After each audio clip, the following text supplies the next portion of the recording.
আলাইকুম। এখন একটা বাইক কিনলাম, কই থেকে আসলো জানেন ভাই? ভাইয়ের কাছ থেকে শুনে নি। আসসালামু আলাইকুম। ভালো আছেন? আলহামদুলিল্লাহ। শীতে বড় হয়ে গেছেন, কই থেকে আসছেন? হবিগঞ্জ থেকে সিলেট। সিলেট হবিগঞ্জ থেকে? আপনি কি সিলেট হবিগঞ্জ থেকে?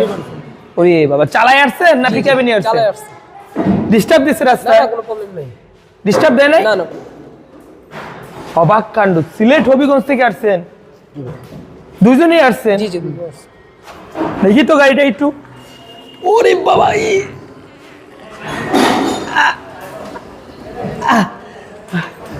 এই আল্লাহ, এটা আমি কিন্তু সিরিয়াসলি এটা কিন্তু বাদ ধরতেছি না। আমি গাড়ি লড়ানোর মতো ক্ষমতা আমার খুব কম আছে। লুকটা দেখেন, look is this look very nice. ভাইয়ের নামটা? মোহাম্মদ সুমন মিয়া। সুমন মিয়া। আপনার নাম? মোহাম্মদ শফিকুল ইসলাম মিঠু। আচ্ছা, আপনাদের বাসা কোথায়? আমাদের বাসা হলো হবিগঞ্জ। হবিগঞ্জেই? জি জি ওইখানেই থাকেন? জি। হবিগঞ্জ কোন গ্রামে? নোয়াপাড়া। নোয়াপাড়া বাজারে সাথে বাসা। আচ্ছা, এই গাড়িটা যে বিক্রি করে গেছেন সম্পূর্ণ টাকা বুঝে পাইছেন? জি জি। লেনা দেনা বাকি আছে? না না না। লেনা দেনা তো বাকি নাই। মনটা খারাপ কেন? মনটা খারাপ না, ইনশাআল্লাহ ঠিক হয়ে যাবে। ইনশাআল্লাহ ঠিক হয়ে যাবে। ঠিক হয়ে যাবে। আমার প্রতি কষ্ট পাইছেন না নাকি? না না না। আচ্ছা, সবাই ভালো থাকবেন, সুস্থ থাকবেন। এই গাড়িটা কিন্তু কিছুক্ষণ পরে সেল আপডেট আসবে ইনশাআল্লাহ। সরি, সেল আপডেট না, সেল পোস্টে।